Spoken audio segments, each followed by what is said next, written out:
के वैल्यूएशंस को लेकर भी काफ़ी चर्चाएं थी कि वैल्यूएशंस महंगे हैं इसलिए एफआईज दूर हैं। हालांकि अभी भी जो निफ्टी का पी है 22 के आसपास का है। भारत भी एक ग्रोथ मार्केट ही रहा है। आप जरा बताएंगे कि वैल्यूएशंस को लेकर कितनी चिंताएं हैं, या फिर ये जो नंबर आए हैं Q2 के, क्या ये संकेत दे रहे हैं कि Q3 के जब नंबर्स आएंगे तो ये कंसर्न्स और पीछे छूटेगा? इंडिया में 32 साल से मार्केट में हूं अभिषेक, और ये हमेशा ही ये एक आर्ग्यूमेंट रहा है इंडियन मार्केट के अगेंस्ट कि हम हमेशा एक डीप प्रीमियम पे ट्रेड करते हैं।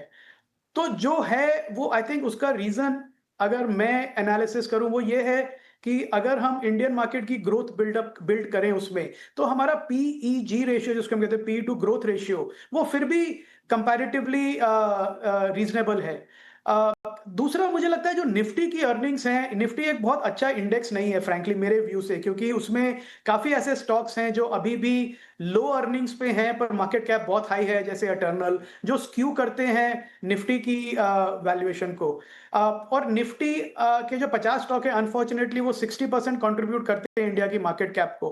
पर मुझे लगता है अपॉर्चुनिटीज जो निफ्टी के बाहर के स्टॉक्स हैं अभिषेक, जो ग्रोथ स्टॉक्स हैं, जो कंपनीज हैं काफी, जो 20-25% ग्रोथ के 30% के ग्रोथ के ट्रैक रिकॉर्ड पे है अगले 3 साल से 5 साल के व्यू पे, मुझे लगता है वहां पे अपॉर्चुनिटीज ज्यादा है, क्योंकि मुझे लगता है जो अगला 5 ट्रिलियन का मार्केट कैप ऐड होगा इंडिया में, वो निफ्टी के बाहर की कंपनीज उसमें कंट्रीब्यूट करेंगी। So rather than getting lost in Nifty का क्या वैल्यूएशन है, कितना महंगा है, क्यों है, आई थिंक इन्वेस्टर्स को निफ्टी के बाहर अपॉर्चुनिटीज एक्सप्लोर करें तो मल्टी बैगर रिटर्न मिलेगी वहां से।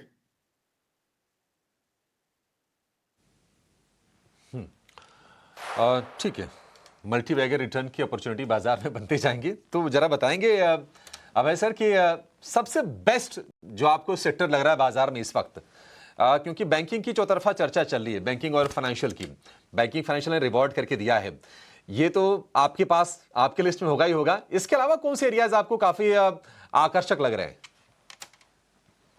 एक एरिया जिसमें हमारा काफी फोकस रहा है अभिषेक, वो है mid cap small cap pharma stocks, क्योंकि मुझे लगता है कि जो जेनेरिक लार्ज कैप हमारे एक्सपोर्टर्स हैं, वो बहुत अच्छी कंपनीज हैं, वर्ल्ड क्लास कंपनीज हैं, पर अब वो थोड़ा ग्रोथ प्रेडिक्टेबल हो गया है। तो अगर हमको फास्ट ग्रोथ की कंपनीज ढूंढनी है तो एक मिड और स्मॉल कैप में जाना पड़ेगा, और उसमें मुझे लगता है कि काफी कंपनीज हैं जिन्होंने पिछले 3 से 5 साल में कैपेक्स किया है, इन्वेस्टमेंट किया है, एक इनोवेशन में इन्वेस्ट किया है, आर एंड डी में इन्वेस्ट किया है। सीडीएमओ कंपनीज हैं जो यहाँ से इमर्ज हो रही हैं। ये मेरी बाय रिकमेंडेशन नहीं है, पर हमारा मॉडल पोर्टफोलियो काफी पब्लिक डोमेन में रहता है, तो हमने एक छोटी कंपनी है स्मॉल कैप सेनोरिस फार्मा हमने ऐड करी थी, जो ऑलरेडी काफी अच्छा कर रही है।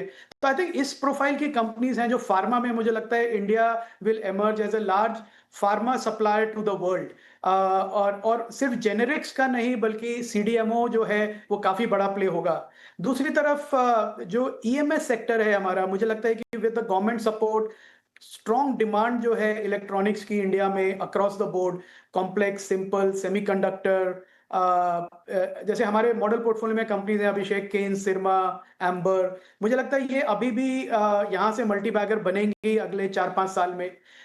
तीसरा, मुझे लगता है कि जो एनर्जी स्पेस है उसमें भी काफी इनोवेशन हो रहे हैं, जो इनोवेशन ओरिएंटेड कंपनीज हैं एनर्जी स्पेस में, वो लीडरशिप लेंगी। तो आई थिंक अपॉर्चुनिटीज की कमी नहीं है, इन्वेस्टर्स को बस ग्रोथ पे फोकस करना पड़ेगा, अच्छे मैनेजमेंट को बैक करना पड़ेगा, और मुझे लगता है डेफिनेटली 2-3 साल में आपको मल्टी बैगर रिटर्न्स मिलेंगे।